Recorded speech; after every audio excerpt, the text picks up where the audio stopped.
Well, at least it's a good thing that the Alien franchise got an actual good 45th anniversary celebration. Now get this thing off my face. Nah.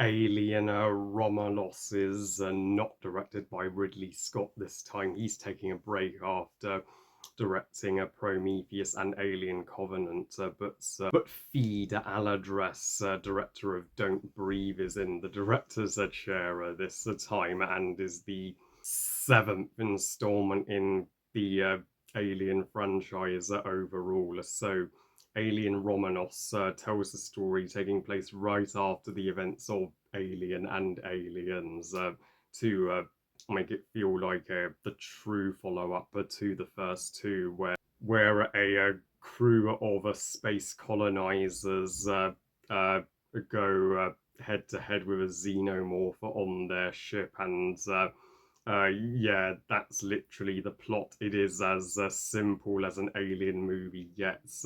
Unless you have been living under a rock, or in this case, living in space, you will know that the Alien franchise has been going for 45 years now, and I and we haven't had an Alien movie in literally 7 years since Alien Covenant, and I still defend Covenant. I think that's the most underrated and overhated Alien movie. I'm one of the very few people that would prefer Covenant over Prometheus because it felt more like a classic traditional Alien movie. As for Romanos, when I heard about this movie, I thought, oh, is it just going to be another Alien movie? I mean, when you do this formula for the seventh time, I mean, isn't it going to feel repetitive? But with people saying, oh, this is the true sequel to Alien and Aliens, this is going to revive the franchise to its glory days. And I did genuinely love Don't Breathe from 2016. So I was looking forward to what Feed Aladress would bring to the table with his direction. And Alien Romanos, I have to say, well, believe the hype. I mean, most of the hype. This is not the best of the franchise, but it is the most entertaining and most terrifying Alien installment since the first two. I mean, it's of course still not the masterpiece that Alien and Aliens were, but this is uh, a, a worthy 45th anniversary celebration of the franchise. And even if Kingdom of the Planet of the Apes is the superior 20th Century Fox movie of 2024, they still did good with Alien Romanos. In fact, this is the first Disney Alien installment, like how Kingdom of the Planet of the Apes is the first Disney Planet of the Apes movie, now that Disney have acquired Fox. So it will later this year go on to Disney Plus, and I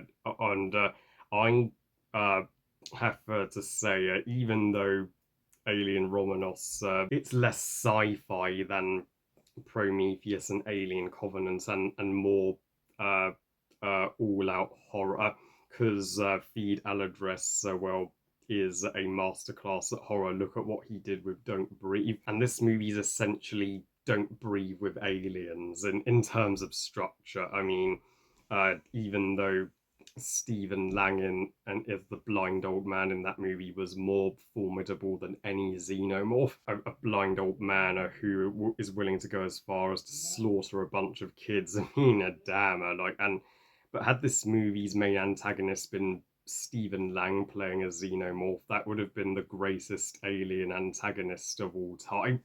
But I get Stephen Lang is all booked up with Avatar right now, uh, but damn, does Feed Aladress well nail all the scares in this movie? Yes, the face suckers do make a badass return. Yeah. ever since their first debut in the first Alien, when they sucked onto John Hurt's face. And in this movie, they behave like parasites are leaping onto the crew. And you even have, well, aliens are under the water that will drag the crew under.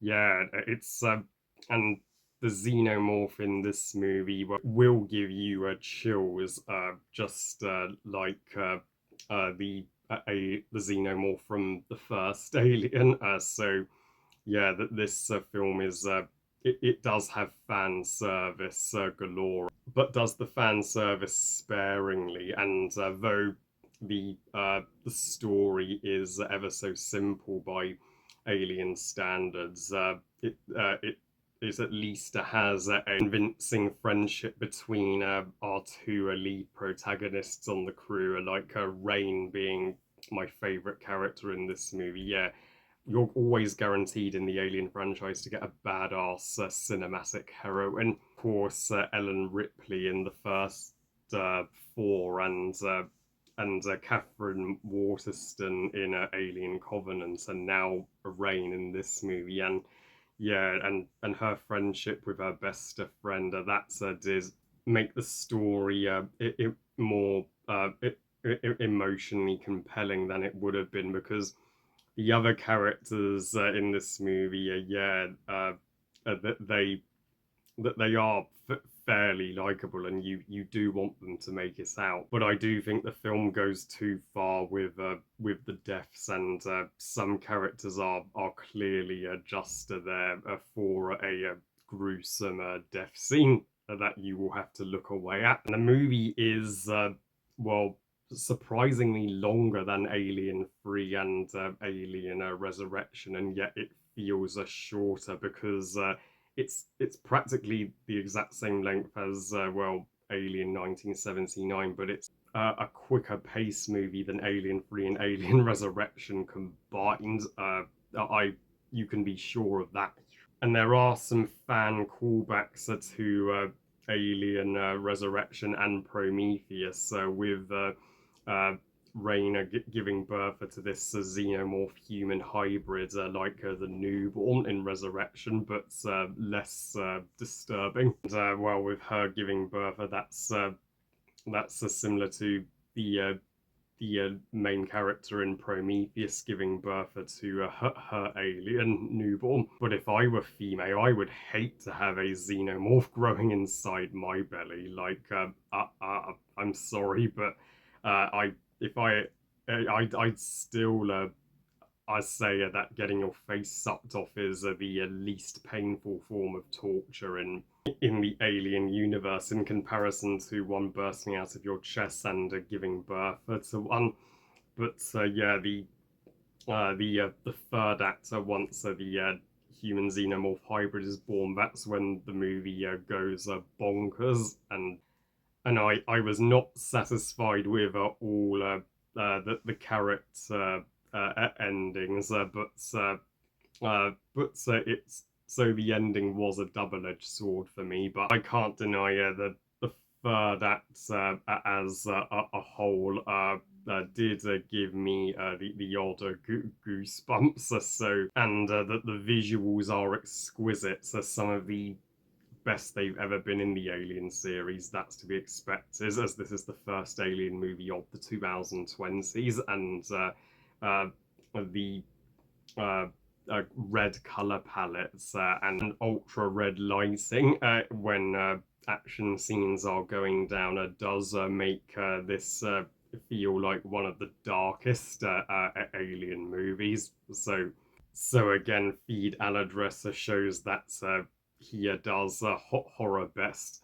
So there is less complicated sci-fi mumbo jumbo than in the other Alien movies. So your brain won't be working harder figuring out what's going on. And the soundtrack is just the standard, eerie Alien music. But if you play it with any other Alien movie, I wouldn't recognize it. Alien Romulus is one of the stronger Alien installments. Does that mean it's perfect? Absolutely not. But This is the uh, second go-to movie to check out in cinemas this August, especially in IMAX. Even if it ends with Us, is my personal favorite August release this year. I give Alien Romulus 4 stars out of 5. Great movie. So yeah, uh, there's going to be a movie for the Alien 50th anniversary in 2029, it's had better hit all the right notes, and it had better be even better than Alien Romanos. Well, I love you guys. Thank you for watching. I hope you guys enjoyed this review. And what are your thoughts on Alien Romanos? Do you uh, think the Alien franchise is back with a bang, like the majority? Please comment and let me know. Please like this video and subscribe. Please follow on Twitter and on Instagram. And I'll see you next time when I review the weakest Lilo and Stitch and final Lilo and Stitch movie, Leroy and Stitch. And remember, movies are us. Bye, guys.